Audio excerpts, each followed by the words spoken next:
vais t'aider à faire ton gabarit.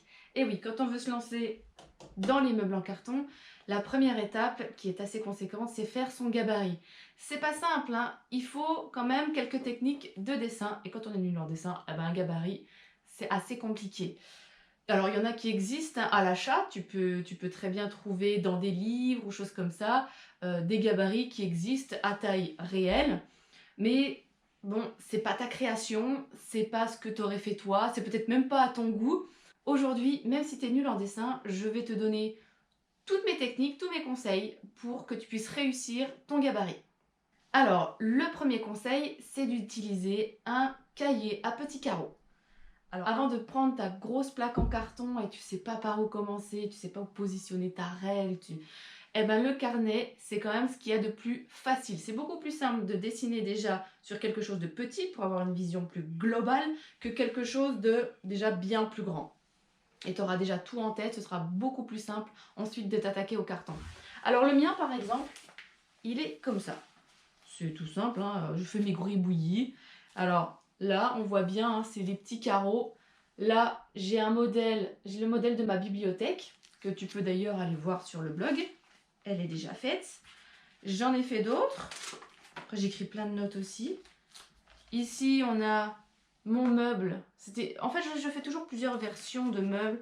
En fait, c'est celui-là que j'ai fait avec les cotes. Et puis ma table, elle se situe un peu plus loin. Voilà le dessin que j'avais fait de ma table. Donc voilà, j'ai tout marqué à l'avance ce que j'allais faire. Et du coup, c'est beaucoup plus simple ensuite. Tu as besoin, sur ton petit carnet, là, tu as besoin d'un crayon de papier, d'une règle et c'est tout. Généralement, j'utilise 1 cm égale 10 cm dans le réel. 1 cm, c'est tout simplement 2 petits carreaux. Donc voilà, tu as juste à faire tes calculs à l'avance et ton dessin, il est fait. Ça te permet déjà d'avoir une vision de à quoi il va ressembler et si tu l'aimes bien. Et comme ça, tu peux en faire plein. Tu peux faire plein de variantes, tu peux recommencer autant de fois que tu veux jusqu'à ce que vraiment le modèle, le meuble te plaise. Parce que sur un carton, c'est déjà beaucoup plus compliqué et tu vas baisser les bras. Ça, c'était mon premier conseil. Le carnet à petits carreaux. Ensuite, comment est-ce qu'on fait pour dessiner quand vraiment on est nul en dessin? Moi, je conseille déjà la règle. Tout simplement. Tu as une règle, un crayon de papier. T'imagines même pas le nombre de designs que tu peux faire juste avec des angles droits, des traits droits, quelque chose. Voilà, une règle, c'est simple. Il n'y a que ça. Tu veux quelque chose de très simple, tu fais un rectangle. Moi, par exemple, la plupart de mes meubles, j'ai fait quelque chose de très très simple à la base. Je t'ai montré sur mon petit carnet, j'ai fait une table, alors c'est juste un rectangle. Les tiroirs, pareil, c'est des rectangles. Là, tu as juste besoin de ta règle. Tu veux quelque chose d'un petit peu plus original, tu peux quand même utiliser ta règle. C'est-à-dire que tu vas pouvoir faire peut-être un triangle d'un côté, tu peux faire quelque chose de symétrique ou même asymétrique. Bref, les possibilités, il y en a énormément. Ça, c'est le deuxième conseil. Tout simplement, utiliser le plus possible la règle. Mon troisième conseil, si vraiment tu adores tout ce qui est forme arrondie, etc. Bah comme le meuble ici, là on a des arrondis sur les côtés, on a pareil ici, c'est pas droit du tout, il n'y a que des arrondis. Et là c'est vraiment ce qui est le plus compliqué en fait, c'est de faire un arrondi qui ressemble vraiment à un arrondi. Alors, mon premier conseil sur cet arrondi, c'est d'utiliser tout simplement des ustensiles de cuisine. Tu vas prendre un verre et sur ton carton, tu vas simplement retracer les contours de ton verre, de ton bol ou d'un saladier selon vraiment la grosseur du cercle, demi-cercle, quart de cercle que tu as besoin de faire. Moi, je ne fais pas ça. Moi, je fais toujours tout à main levée. Alors, par exemple, là, j'ai pris une plaque de carton, j'ai pris mon crayon et en fait, ma main, elle va me servir un peu comme un compas. Je vais, par exemple, j'ai un point ici jusqu'à un point là et j'ai envie de faire un arrondi. Alors déjà, je vais faire le mouvement plusieurs fois dans les airs et l'idée, c'est que le poignet, il reste collé à la plaque de carton, exactement comme un compas. Tu as toujours un endroit de ton compas, une partie de ton compas qui est stable et l'autre qui bouge. Alors, on va prendre le premier point, on va chercher en fait l'endroit pour pouvoir faire son compas naturel, on va dire.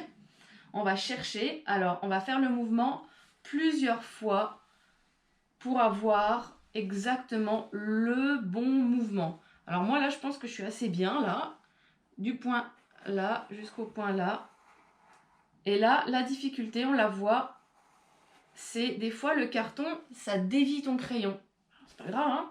On va juste des fois retracer, faire un trait un peu plus insistant. Et là, voilà, j'ai fait au compas naturel mon petit arc de cercle. Après, ben, ensuite on peut se donner plusieurs points et puis essayer au fur. Alors c'est sûr qu'on n'arrivera pas à faire un cercle complet, hein.